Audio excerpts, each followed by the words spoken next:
up, YouTube? I am back in the car today, and as you can see, we are driving. I'm on my way to Up Garage, and we had a little bit of an issue at the track yesterday. One of my intercooler coupler pipings had blown, or it actually had loosened, so it was leaking boost pressure off the rear turbo, and I think that caused the bearings inside the turbo to, I don't know, like have a little bit of failure and allow a little bit of oil to leak past the center cartridge, past the compressor turbine and into the system. So I disassembled the entire front of the car, all the turbos and everything this morning, and I found a little bit of clean oil in there, which I cleaned out. I washed it all out in the sink with soap and water, dried everything, put it all back together. But when I was in the recirc piping, where the blow-off valve blows the boost pressure and it goes back behind the intercooler up and it vents into like the intakes near where the turbos are, I found really dark, deep oil in there, like black oil. And so that kind of made me think that maybe I was getting some positive crank ventilation blow-by. And so I disconnected the intercooler intake pipe to the intake manifold, and it is just caked in black oil. So I'm gonna go to Up Garage, and I'm gonna basically take apart the entire front of my car today. Front bumper, I'm gonna remove the intercooler, I'm gonna clean all the oil out and put it all back together. I've got about 4 hours of extra time before my ride gets there, so I'm gonna give Eric and Doug a hand basically getting the cleanup done so they can get the thing on the dyno, because Doug believes I was having some detonation problems with the engine, and that's what was causing the PVC blow-by. So most likely I'm going to probably get myself a little small top secret oil catch can, because I don't want to have to deal with this shit again, having to strip everything apart in the car to get it cleaned out and have engine problems because of oil blow-by in the system. So anyway, I'll catch up with you guys when I get to Up Garage. A little bit of a frustrating day today, because originally I was planning to go back to Bremerton Raceway for day 2 of racing, but of course with my car kind of being at risk for detonation with all the oil in the system, I mean, it can blow the engine if you run it under boost with all that oil blowing into the systems. It messes up the air fuel mixtures and all that. So anyway, guys, I'll catch up with you guys at Up Garage. PVC blow-by.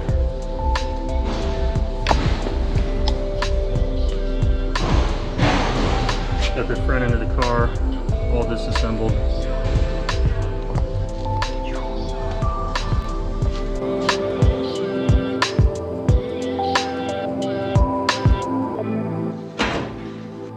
So I went ahead and replaced all the couplers in here after cleaning out all the oil, all the old rusty couplers. These are all zinc coated. And we're going to install the ARC intercooler.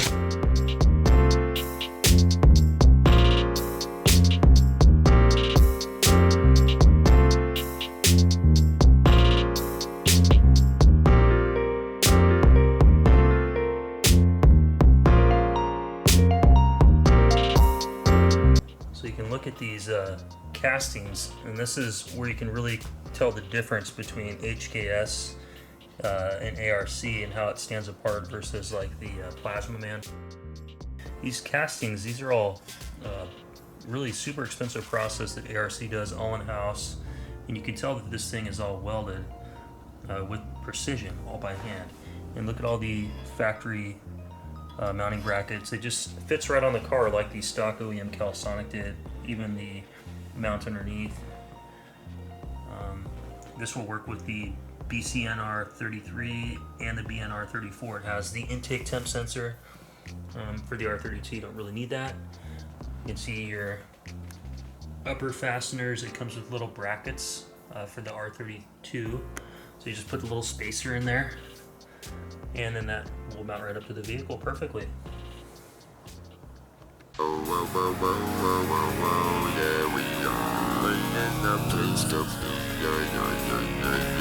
What are you doing with all your stock piping and stuff?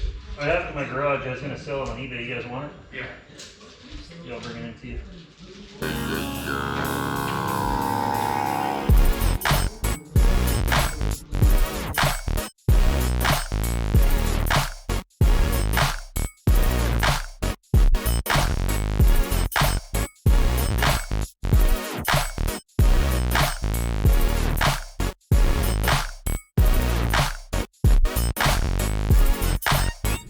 Well guys, I am back from Up Garage. I have to apologize. It was like 87, 88 degrees today, and it was hot, and I was on a limited time constraint. Eric and Doug both gave me permission to record at the shop, but I just didn't have the time because my mother-in-law was coming to pick me up, and I needed to get the front end of the car removed. I needed to get I completely removed the intercooler piping, the blow-off valves. I removed all that. I removed all the vacuum lines, removed the blow-off valve return vent that goes in front of the intercooler, or actually behind the intercooler, the big plastic one that goes back up near the intakes. Cleaned all that stuff out with all brake parts cleaner, wiped it all out. Spent 4 hours disassembling everything, reassembling everything, installed the ARC intercooler, and Doug and Eric kind of gave me a hard time because I ordered a Plasma Man intercooler from Australia. So they had a Plasma Man intercooler on the shelf. They let me unbox it. It's a customer, so we looked at it. We compared that. We compared ARC. We compared HKS Type R, and I ended up buying not HKS, but the ARC. The ARC one is a complete work of art. I looked at both of them. I looked at the way the inside of it's constructed, the way the outside of it's constructed. You can just tell the craftsmanship is spot on. So I'm going to contact Plasma Man in Australia. Hopefully they'll let me cancel the one that I've ordered. Otherwise, I'll just sell it on eBay when I get it. But the ARC is the real deal. And I'll try to get more video of it a little bit later. And I'll talk to Doug and Eric and see if maybe they'll let me. I wish I would have recorded when we had all three intercoolers out on the table, looking at all of them side by side. So anyway, guys, I'll be back with more Skyline content. I don't know when I'm going to be getting my car back. It's going to be on the dyno. They're going to be doing some tuning, and we might have to do a NISMO catch can or something like that. Doug's not sure why oil leaked through the system, so he says maybe there was some detonation or something that was off with the tuning. He's not sure, but they're going to get it all worked out for me and get it all figured out. So, but a big thank you to Doug and Eric. I mean, how many shops will let you pull your car into their shop, give you a lift, give you a bay, and I disassembled my whole car and was able to save all that labor and paying them to do it. So thank you very much, Doug and Eric. Really good customer service. We're just shooting the shit, having a good time talking and hanging out at the shop, and it was fun. It was nice to go and work there for the day. I don't think, with the way my body feels after 8 hours of working on my car, I definitely couldn't be a mechanic for a living. It's much harder than corrections. I'd rather just deal with confrontational inmates. But, yeah, thank you, Doug. Thank you, Eric.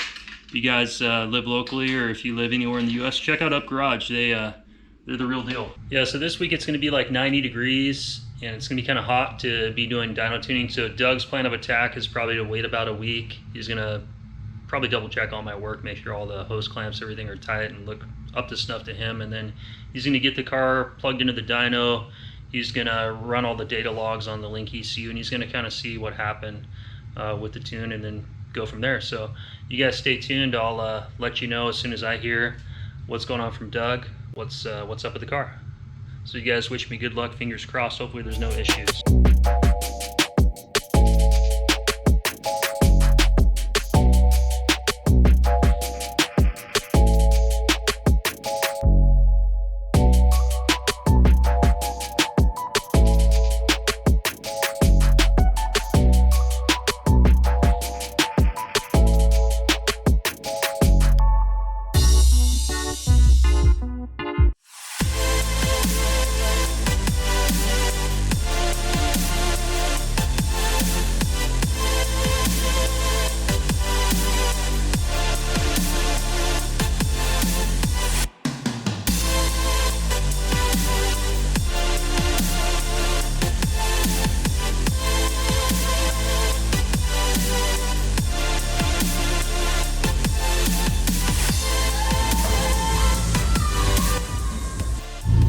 Well, we picked the GTR back up from Up Garage. I took a quick picture and a little video of me putting it back together on the lift. Let me just step out real quick with the camcorder before we hit the road. And I want you guys to take a good look at the ARC intercooler on the body of the car before any rocks or anything hit it.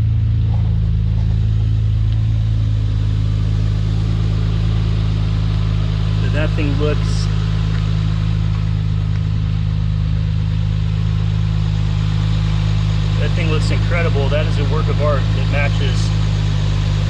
rest of what I'm trying to go for. So thank you, Doug. Thank you, Eric, for talking me into doing the ARC, because originally I had ordered the Plasma Man, which luckily the company in Australia let me return that. So that all worked out. But anyway, let's get on the road. Doug has finished up polishing the tune because I was getting some detonation on the high end and getting some oil blow by in the system, which you guys will see in the pictures that I had posted. So let's go take her for a rip and see how she does. Third gear pull.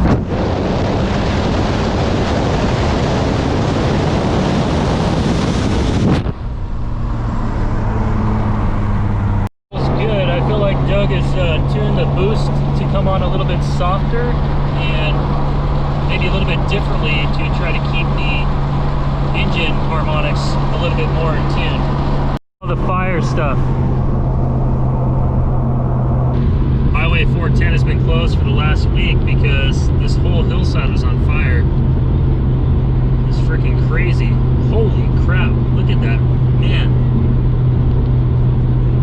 I went down it this morning, but it looks a little bit different looking at it this way coming back up the hill. Pretty incredible.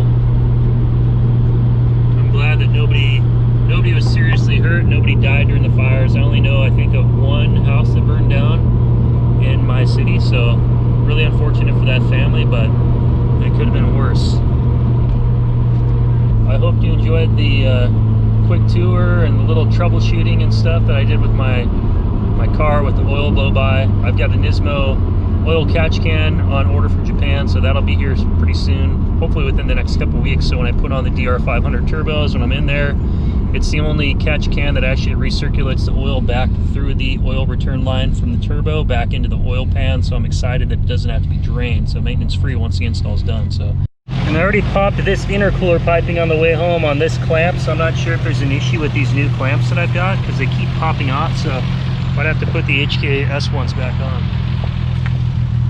See if it's any better now.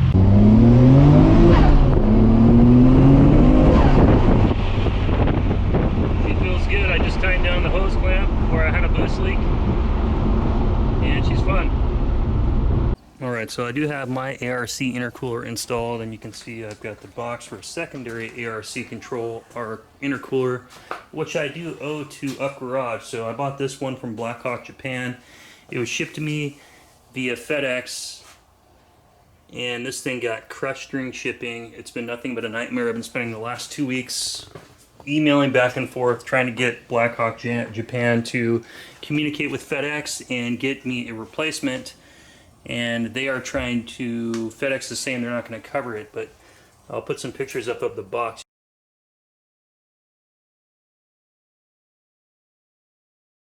You can see this thing was just lightly packed in like some bubble wrap and some styrofoam, and something got dropped on the box which completely crushed it and destroyed the intercooler. So yeah, it's been kind of frustrating because I owe this intercooler to Up Garage because they let me borrow one of theirs for another customer. So yeah, that's what I'm dealing with. Been kind of delayed on making this video just because this process has been frustrating, but I wanted to do a quick comparison with the stock intercooler versus the ARC. So let's look at the castings on the end tanks, and you can see that the stock Calsonic one, the casting's really good. This piece is really nice. The factory connect point to the upper crash beam looks real good. You can see how the welds and stuff are all manually done on the end tanks. And then you can see with the fins how many different channels you have for the air. So we have 24 different veins that go through for cooling versus the ARC. It's supposed to be more efficient, but you would think it would have similar amount of veins, but it has 1, 2. So you have 14. I know they sell a more expensive one that has, I think, 18 or 19 channels for the air to pass through. But let's look at the end tanks here and compare. So you can see this is all solid cast, made in Japan. Same thing like this was a solid cast. But you can see the build quality on this is very similar to the factory one. This piece is welded on versus this was all part of the form. Same thing here, this piece is welded on where this was all part of the original form, the casting. But the welds are really good. This thing is really beautiful. And I even have a Greddy one. It's for the Sylvia. I figured we could even take a look at that. And I'm pretty sure that this thing is made in China for Greddy in Japan. I mean, I could be wrong, but it doesn't look like, you could tell that this isn't the same process of manufacturing as this. But the thing I like with the ARC is I like how these channels here divert the air to either side to really help with the cooling. But man, this is really just a shame. I mean, probably wouldn't really affect performance all that much because the channel here is not interrupted. This isn't cracked. So this thing could probably still be used. I'm not sure what I'm going to do with it. Hopefully I can get a replacement. Otherwise I'm going to call my credit card and say that I received a damaged item and nobody will take care of me on it, and I will get the charges reversed and order it from Right Hand Drive Japan if BlackHawk Japan can't take care of me.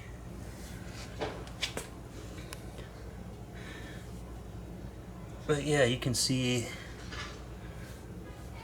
this core, very similar to stock replacement. But versus like this, I mean, you can tell this is just inferior in quality. It's definitely cheaper, but this whole intercooler kit was like 400 bucks versus an ARC. You guys know how expensive just that intercooler core is with no piping.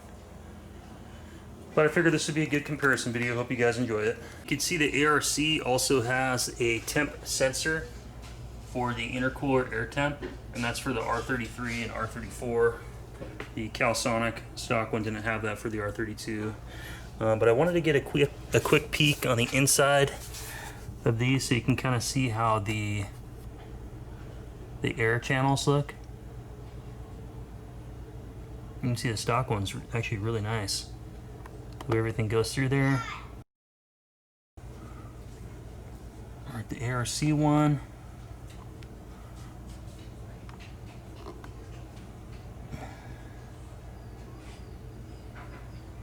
You can see how the channels are kind of funneled, just like the,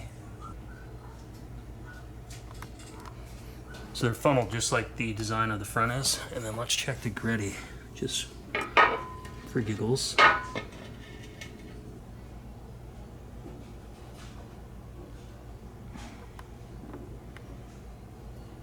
But the stock one's actually really nice. I'm going to save it in case I ever have any type of accident or anything in my car, just so I've got a second intercooler.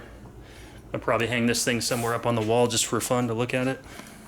And you can see that this is all the packaging that was in the box. So you just have a little bit of styrofoam on the top, bottom, and sides, and that was it. And it just was not enough to protect this thing in shipping. You can tell that the entire box was just completely crushed, and it's extremely frustrating. Really pisses me off. I've been ordering stuff from Japan for like 4 years, and I've never had anything ever shown up damaged. So I'm not sure who's at fault. I'm not sure if that is FedEx I mean they're the ones ultimately that damage it, so it should be their fault. But it's also kind of the fault of BlackHawk for not packaging that thing a little bit better. But I'm really happy with the fitment. I've replaced the couplers here in black. These are breeze couplers or hose clamps. And then these are Up Garage's special couplers that they order. They look much better than the HKS. But I think I might have to trim this down a little bit. I don't want it to have any rubbing on the intercooler piping. I'm not sure. Might have to adjust that. But it fits really good. Intercooler fits really good. I didn't have to modify the bumper or cut any of the bumper beam or anything like that. And you can see the way that each section here, how it divides the channel of air to really flow and be pushed through that intercooler. It's just a work of art, unlike any of the other stuff. Hey man, I already took, that sucks. First drive home, I already took a rock to it. But it sure looks incredible. I mean, look at the welds.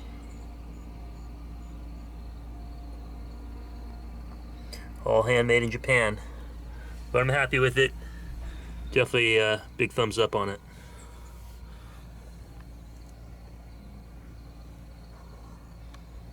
Before I get this video uploaded, I just wanted to ask all you guys your advice. Please leave your advice in the comment for you people that have ordered items from Japan, maybe had shipping damage or have issues dealing with BlackHawk.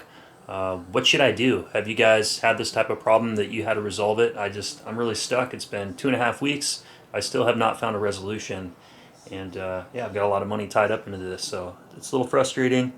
Give me your guys' advice, please, in the comments. I would really appreciate it. I also tried immediately when the package showed up. I basically hopped in my car and tracked down the UPS truck, had him come back, tried to get him to accept the package, but he would not take it back because he said it's international shipping, it's against their policy. So I tried to stop it right then and there, 2 minutes after I received it. So like I said, give me guys a comment down below, and I really need some advice. I need your help. Let me know. Thanks. But anyway, guys, thanks for watching this video. I hope you enjoyed everything in my build process on my channel. I've really had a lot of fun. My car, it's been like a 3-year process of me fixing everything that's broken, getting to the point where I can finally build it, get some horsepower, get the thing taken to the track, and actually have some fun and enjoy the glory of owning a Skyline GTR, which that's what this whole process was about. So anyway, if you guys liked the video, give me a thumbs up, subscribe down below, and I'll see you guys next time. Catch you on the next one. Bye-bye.